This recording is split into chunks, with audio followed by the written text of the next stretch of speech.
유아인은 어릴 적부터 글쓰기와 예술에 관심이 많던 순수하고 평범한 학생이었습니다. 유아인은 고등학생이 되던 해에 예고에 진학해 서영학과를 다니며 학교 생활을 하던 중 지방에 일이 있어 내려온 매니지먼트 관계자가 그가 다니던 예고에 방문해 유아인을 보자 연예계 쪽에서 일해볼 생각이 없냐라며 그에게 캐스팅 제의를 하게 되었죠. 자신에게 이러한 기회가 오자 뭔가 자신을 끌어당기는 묘한 이끌림에 이 기회를 잡고 싶었던 유아인은 부모님의 거센 반대에도 불구하고 무작정 서울로 올라와 학교도 서울로 옮기고 고시원과 기획사 숙소를 왔다 갔다 하며 서울 생활을 하기 시작하였습니다. 하지만 어린 나이에 홀로 서울로 올라와 연예계 준비를 해가며 점점 지쳐가던 그는 학교 생활에도 회의감이 들기 시작하며 억눌린 스트레스가 자퇴로까지 이어지게 되면서 외로운 시기를 보내야만 했습니다. 그렇게 자퇴를 해가며 유아인은 오히려 이러한 상황 속에서도 연예인이 되고자 하는 꿈만은 포기하고 싶지 않아 열심히 준비를 하게 되는데, 시간이 흘러 라면 광고 CF를 통해 2003년에 연예계에 데뷔할 수 있게 되죠. 그렇게 데뷔를 한 해에 신인 배우로 활동을 하기 시작한 유아인은 반올림이라는 청춘 드라마 오디션에 합격해 연기자로 정식 데뷔를 하게 되는데, 본인의 예명과 같은 이름을 사용하는 극중 아인 역은 미술을 전공하고 나이에 비해 진지한 얘기를 하는 등 실제 유아인 성격이 마음에 들어 이를 토대로 제작진이 구상하며 만들어진 캐릭터였죠. 그렇게 유아인이 처음으로 주연을 맡은 아인이라는 캐릭터는 청소년들 사이에서 아인 오빠 열풍을 일으키며 반올림 종영 직후에는 팬카페 회원수만 15만 명에 육박할 정도로 극중에서 주인공 이용림 역을 맡은 고아라와 함께 엄청난 인기로 급부상하게 되죠. 하지만 유아인은 자신에게 갑작스럽게 찾아온 인기가 진정 자신이 원했던 것인지 고민되고 혼란스러워하기 시작하였습니다. 처음부터 배우나 연기에 대한 거창한 꿈이 있었던 것은 아니었기에 이러한 인기를 얻게 되자 앞으로 배우라는 직업으로서 살아갈 수 있을지에 대한 고민이 들면서 아직은 자신이 누리는 인기와 명예를 온전히 받아들일 준비가 안 되었다고 깨달은 그는 돌연 고향으로 내려와 연기 활동을 잠시 접으면서 스스로의 내면을 깊게 들여다볼 시간을 가져야만 했습니다. 그렇게 시간이 흘러 유아인은 많은 생각 속에서 연기를 진정으로 받아들이고 연기의 열정을 갖기 시작한 자신을 발견하면서 2006년 노동석 감독의 독립영화 우리에게 내일은 없다로 돌아오면서 자신의 첫 영화 데뷔와 함께 연기 활동을 다시 시작하게 되었습니다. 노동석 감독은 종대 역을 캐스팅할 당시 유아인에게 종대는 어떤 아이일 것 같냐는 물음에 창밖을 한참 바라보더니 살짝 울컥하면서 슬프죠라는 한마디를 하는 순간 종대는 이 아이구나 라면서 유아인이란 인물에서 진중성을 받다고 하죠. 그렇게 암울한 현실을 하루빨리 벗어나고 싶어하는 두 청년들의 이야기를 다룬 이 영화는 다소 무거운 분위기와 함께 긴 여운을 남기며 유아인에게 있어서 배우로서 고유한 소년성을 갖게 해준 첫 활시위 같은 작품이 됩니다. 그럼 훌륭한 소년이 될 거예요?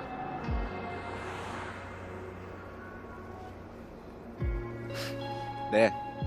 이후에는 정윤철 감독의 두 번째 장편 영화 좋지 아니한가에 출연하게 되죠. 유쾌한 가족 이야기를 그린 이 영화에서 유아인은 아들 심용태 역을 맡았는데, 자신이 전생의 왕이라고 생각하는 엉뚱한 캐릭터를 연기하는 과정에서 그 엉뚱함이 억지로 꾸미려고 하는 것이 아니라 자연스럽게 배어날 수 있도록 하는 것이 어려웠다며 자신 스스로도 납득이 안 돼서 테이크를 20-30번을 갈 정도였다고 하죠. 이렇게 우리에게 내일은 없다의 우울한 청춘 종대 역할과 좋지 아니한가의 4차원 소년 신용태 역으로 좋은 연기력을 선보이며 당시 나무신인상을 수상하며 신인 배우로서의 호평을 얻기 시작하였죠.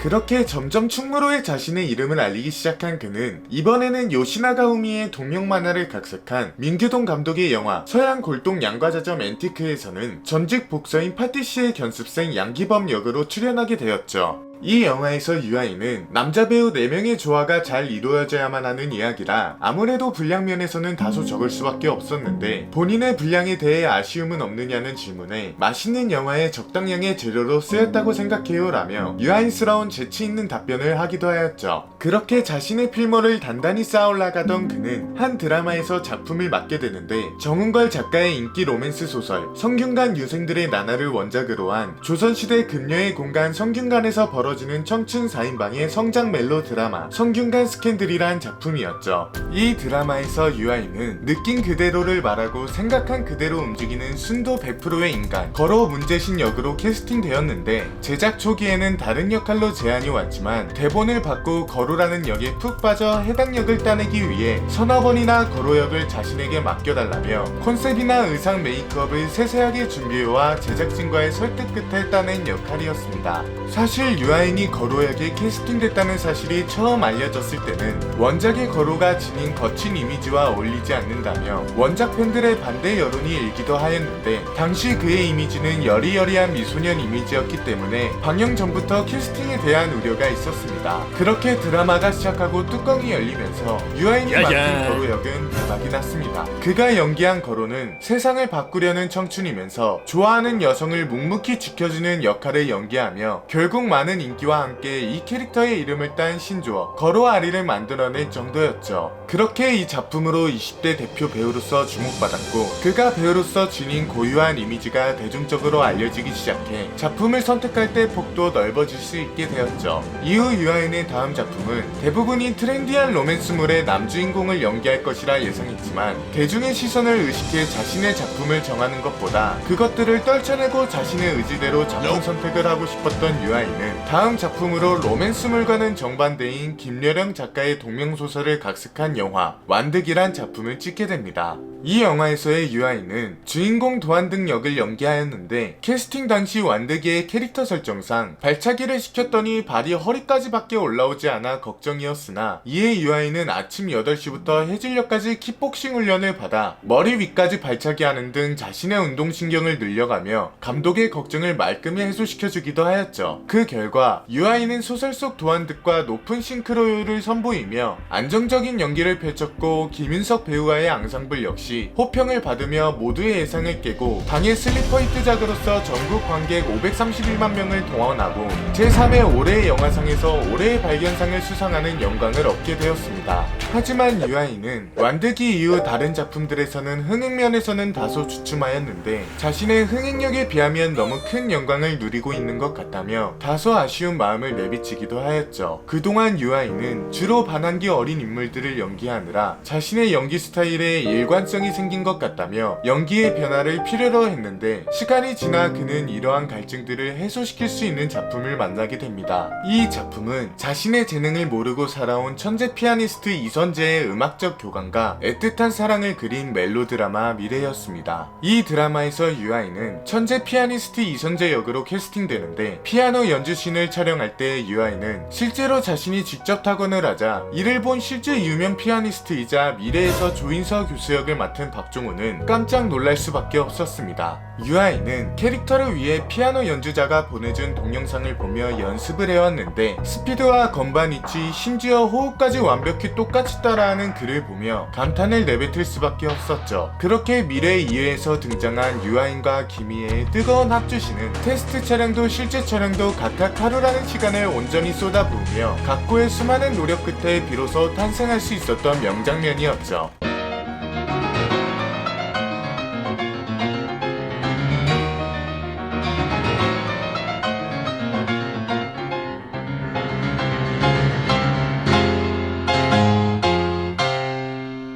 그 결과 극중 순수하고도 평범하지 않은 이선재 캐릭터를 완벽히 소화해내며 그간 자신의 가둔 반항아적 이미지를 벗고 순수한 캐릭터로 대중을 또 한 번 매료시킬 수 있었습니다. 유아인은 작품이 끝난 뒤 완득이 이후로 한동안 더 나아가지 못하고 맴도는 느낌이었는데 미래를 통해 한 발짝을 떼게 된 것 같다며 작품의 애증을 표하며 자신의 기쁨을 표출하였죠. 이렇게 미래로 자신이 원하던 연기 변신에 성공한 유아인은 바로 다음 해인 2015년은 자신의 배우 인생에서 가장 뜻깊은 한 해로 남게 됩니다. 유아인은 미래 후반부 촬영을 들어갈 때 그가 출연하는 영화와 함께 동시에 촬영하였는데 이 영화는 베테랑 광역수사대 필두로 유아독존 재벌 3세를 추격하는 류승환 감독의 액션 영화 베테랑이었습니다. 유아인은 이 영화에서 아나무인 재벌 3세 조태호 역을 맡았는데 자신의 첫 악역 도전인지라 너무 어려워 치밀하고 세밀하게 접근해야만 하였죠. 유아인은 조태호 역을 나쁜 짓을 해도 흡사 아이가 벌레 괴롭히듯이 표현하고자 하였으며 돈과 권력이라는 온실 속에서 잘못 길러진 화초 같은 존재로 해석하며 연기하였다고 합니다. 그렇게 베테랑에서 유아인이 연기한 조태호는 압도적인 연기력으로 소름 돋을 정도의 악역을 탄생시키게 되었죠. 지금 내 기분이 그래. 어이가 없네. 그 결과 그가 낳은 명대사와 함께 배우들과의 열연으로 시원시원한 전개로 인해 엄청난 흥행을 불러일으켜 1000만 관객 돌파와 제작비의 10배 이상의 수익을 벌어들이며 그야말로 초대박을 터뜨리게 되죠. 이후 그는 얼마 지나지 않아 또 다른 영화가 개봉하는데 1762년 사도세자가 뒤주에 갇혀서 죽는 이모화변을 배경으로 한 이준익 감독의 사극 영화 사도였습니다. 이 영화는 세자가 뒤주에 갇히고 점차 의식을 잃어가는 8일 동안의 시간을 순차적으로 진행하면서 사도세자의 어린 시절부터 아버지 영조와의 관계가 틀어지고 뒤주에 갇혀 죽기까지의 상황을 동시에 그려내고 있는데 극중에서 유아인은 사도세자 역을 맡아 연기를 하게 되죠. 극중 영조의 자결하라는 명에 사도세자가 석고대죄를 하는 장면을 촬영하는 도중 유아인은 실제로 돌바닥에 머리를 박아 부상을 당하는 사고가 일어났음에도 신을 끊지 않고 계속 연기를 이어가는 모습을 보여가며 머리를 박은 후 사도세자의 이마에서 흐르는 피는 실제 그의 피가 섞여 있을 정도로 그가 사도세자란 인물에 처한 상황에 엄청난 몰입을 하고 있었구나라는 것을 느낄 수 있는 장면이었죠. 그렇게 부상토음까지 벌여가며 연기하였던 영화 사도는 베테랑에 이어 연달아 흥행을 성공해 그가 연기한 사도세자는 그의 연기에 있어서 역대급이라는 평을 받았고 자신 또한 자기가 그리고자 했던 인물의 정점에 있는 인물이었다며 20대 마지막에 이러한 역할을 맡아 연기한 것이 자신에게는 엄청난 영광이었다고 하죠. 이렇게 슈퍼스타로 등극한 유아인은 바로 다음 작품으로 활동하며 또다시 사극 연기를 선보이게 되는데 고려 말의 고려를 끝장내기 위해 몸을 일으킨 6인물의 이야기 장편 사극 드라마 육룡이 나르샤였습니다. 이 작품에서의 유아인은 이성계의 5째 아들 이방원 역을 연기하였는데 유아인은 순수하면서도 혈기 넘치는 소년 이방원의 모습부터 욕망과 광기를 폭발시키며 왕위에 오르지만 권력투쟁 속에서 혼란과 좌절을 겪으며 고대하는 이방원의 모습까지 선과 악으로 단정할 수 없는 캐릭터를 입체적으로 연기하며 오직 유아인만이 연기할 수 있는 역대급 이방원을 창조했다는 평을 받았죠. 이렇게 베테랑에서 훌륭한 악역 연기를 선보여 대중들에게 연기파 배우라는 인식을 심어주고 연이어 개봉한 사도에서는 비극적 인물의 어둡고 깊은 감정 연기로 인해 최고의 대세 배우로 전성기를 맞이하며 육룡이 나르샤로 유아인이 연기하는 사극 캐릭터는 의심의 여지가 없다라는 말이 나올 정도로 한 해 동안 이 세 작품으로 수많은 영화제와 시상식에서 자신의 배우 인생 첫 나무주연상과 함께 그 외에도 수많은 상들을 휩쓸며 언론에서는 올해를 아인시대라고 표현할 정도로 그에게 있어서 최고의 한 해를 보낼 수 있게 되었습니다. 이제는 모두가 인정하는 배우로 거듭난 유아인은 이후에 출연하는 작품들에서도 좋은 연기력을 선보이며 이번에는 국내뿐만 아니라 해외에서도 자신의 이름을 알릴 수 있는 작품을 맡게 되죠. 이 영화는 이창동 감독의 영화 버닝이었습니다. 버닝에서 유통회사 알바생이자 작가 지망생이며 섬세하고 예민한 청년 이종수 역을 맡은 유아인은 어떠한 상황에도 아무것도 드러내지 않으며 감정 또한 드러내지 않는 캐릭터다 보니 무언가 강렬하게 보여주어야 한다기보다는 어떤 강박으로부터 벗어나는 과정이면서 평범함을 정의하고 그것을 표현한 게 아니라 평범함의 반대편에 있는 것들을 제거하는 방식으로 연기하였다고 하죠. 그렇게 만들어진 영화 버닝은 수준 높은 작품성을 인정받으며 제71회 칸 영화제 경쟁 부분에 진출해 영화제 기간 동안 비평가들 사이에서 최고 평점을 얻어 화제를 불러일으키기도 했습니다. 또한 유아인은 수많은 영화 평론가들한테 극찬을 받은과 동시에 뉴욕타임스 올해의 배우 12인 중에 한 명으로 뽑히는 등 여러 매체로부터 엄청난 호평을 받게 되었죠. 그렇게 유아인은 영화 버닝으로 인해 성장이 아니라 알을 깨고 새로 태어나는 느낌이 들었다고 할 만큼 자신에게 있어 뜻깊은 작품으로 남게 됩니다. 이제는 세계적으로도 자신의 이름을 알린 유아인은 2020년에 개봉한 맨 네일러가 2011년에 쓴 시나리오 언론을 원작으로 만들어진 좀비 스릴러 영화 살아있다에 출연하게 됩니다. 원인을 알 수 없는 좀비 바이러스가 퍼진 가운데 통제불능이 된 도시에서 아파트에 고립된 채 생존한 게이머 준우를 연기한 유아인과 건너편 아파트의 또 다른 생존자 유빈 역을 맡은 박신혜와 함께 출연해 좀비를 주제로 한 영화이기에 개봉 전부터 많은 기대와 이목을 끌었던 이 영화는 망했습니다. 개봉한 지 1주 만에 100만 관객을 돌파하여 손익분기점을 넘길 가능성을 보였으나 다소 과장된 PPL 설정과 연출과 스토리 개연성으로부터 많은 호평을 받음과 동시에 코로나 시국으로 인해 결국 흥행에서는 실패하고 말았죠. 이후에 유아인은 같은 해에 개봉한 홍희정 감독의 장편 데뷔작 소리도 없이라는 영화에도 출연하였는데 범죄 조직의 뒤치다꺼리를 하는 태인 역할을 맡은 그는 특이하게도 대사가 단 한마디도 없는데 이러한 이유에 대해서 홍희정 감독은 말이 없는 캐릭터는 선과 악에 대한 판단과 관련한 주제도 갖고 가고 있는데 자신이 전하고자 하는 말의 의미를 결국 아무도 이해해주지 않으면 말이 없는 것과 같은 게 아닐까라며 이러한 이유로 태희는 대사가 없는 캐릭터로 설정을 하게 되었다고 하죠. 그렇게 범죄 조직의 하청을 받아 근면성실하고 전문적으로 시체 수습을 하며 살아가는 태인과 청복이 예기치 못한 의뢰를 받고 사건의 소용돌이에 휘말리게 된다는 내용의 이 영화는 장르의 관습에 발목 잡히지 않은 채 자신만의 보법으로 신선하게 걷는다는 호평과 더불어 대사 한마디 없이 몸짓과 표정만으로도 관객의 마음을 움직이는 유아인의 도전은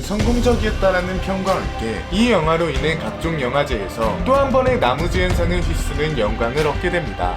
유아인은 배우라는 직업은 최고다. 무엇이든 될 수 있고 아무것도 안 될 수도 있다. 나는 배우로서 계속 인물을 창조할 것이고 내가 해석한 세상을 표현할 것이다. 그 일이 재미있다. 라며 자신의 배우로서의 소신과 애정을 드러내었죠. 유아인이 첫 영화 데뷔작 우리에게 내일은 없다에서 그가 마지막에 꼬마로부터 받은 질문 훌륭한 소년이 될 거예요로부터 15년이 지난 지금 유아인은 그 물음에 답하듯이 훌륭한 소년이 되었습니다. 현재 유아인은 11월에 넷플릭스에서 개봉하는 예고 없이 등장한 지옥의 사자들에게 사람들이 지옥행 선고를 받는 초자연적 현상이 발생하고 이 혼란을 틈타 부흥한 종교단체 새 진리회와 사건의 실체를 밝히려는 이들이 얽히면서 벌어지는 웹툰을 원작으로 한 이야기 지옥에 출연 예정이라고 하니 이번에도 유아인만의 연기력을 선보이길 기대하며 언제나 응원하겠습니다.